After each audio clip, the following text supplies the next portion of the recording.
All right, guys, this is gonna be challenging for me to do this in 5 minutes today and say somewhat orderly.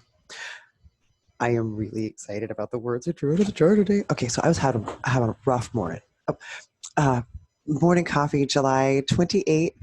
Um, Billy, women can be violent too. So uh, anyway, I was getting in my own way this morning.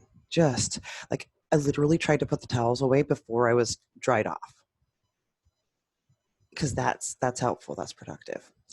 So, talking about that brain train that runs into itself yesterday, and anywho, so struggle my way through, get my coffee, get to my desk.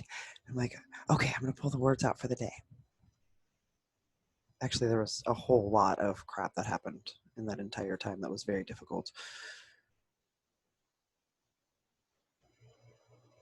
And these are the words that came out of the jar today: integration and orderliness.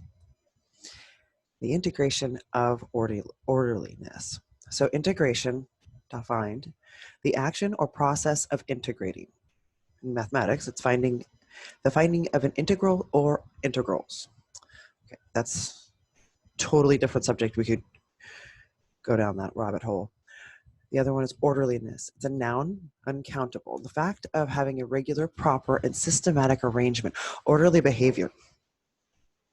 Now, anyone in my world can tell you that I am not the most organized person. I'm very cluttery, but I'm also very habitual. And it's funny because I'm habitual in my cluttering, and I can tell you exactly where everything is. And um, but I'm by no means orderly, and that is something that I've been working really hard on getting better at, because orderly to me is you take your shoes off and you put them away immediately. That way you don't trip on them 6 times or have to move them 4 times. A family member likes to say, do it the lazy way, do it right the first time. And it's so true because, if I pick this up and then I move it over here and then I pick it up and I move it over there, and how many times do you touch something? Touch it once. Try to touch things once. I know some of you are going to make a bad joke out of that one, but so I'm going to go into so the integration of orderliness, and these are things that seem daunting, and a lot of times we really put a lot of pressure on ourselves. And I know that my world changed when I stopped putting as much pressure on myself. It's progress, not perfection. Progress, not perfection. You're you're not gonna poof, wrong. What are you expecting? That the Sistine Chapel is just gonna come to existence in thy world?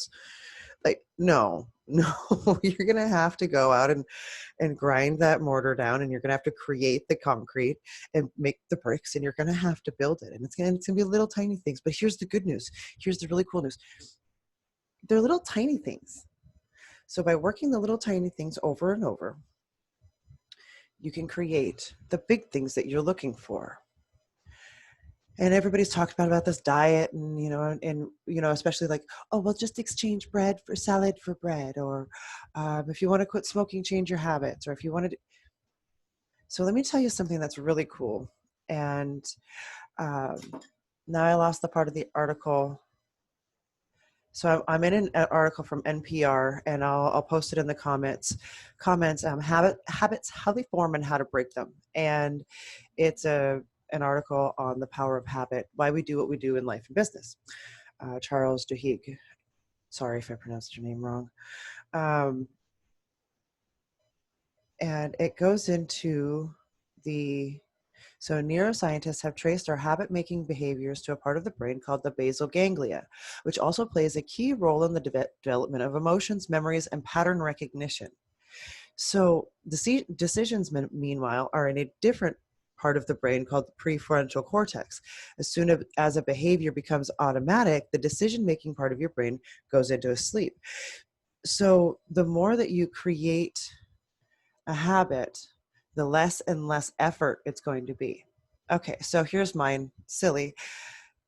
I was really bad at brushing my teeth before going to bed. I'll admit it, it's gross, I know. But wrote it on the mirror. I put my toothbrush by where I plug my phone and I put my toothbrush right there so that, okay, grab it, go. And now,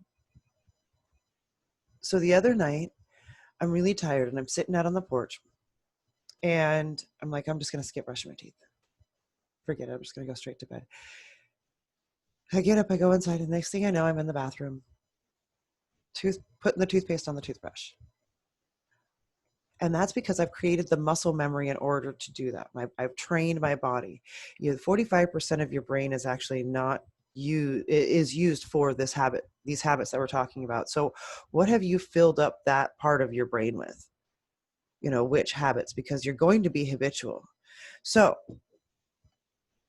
might I suggest the integration of orderliness? All right. I love you guys. I hope you have a wonderful day.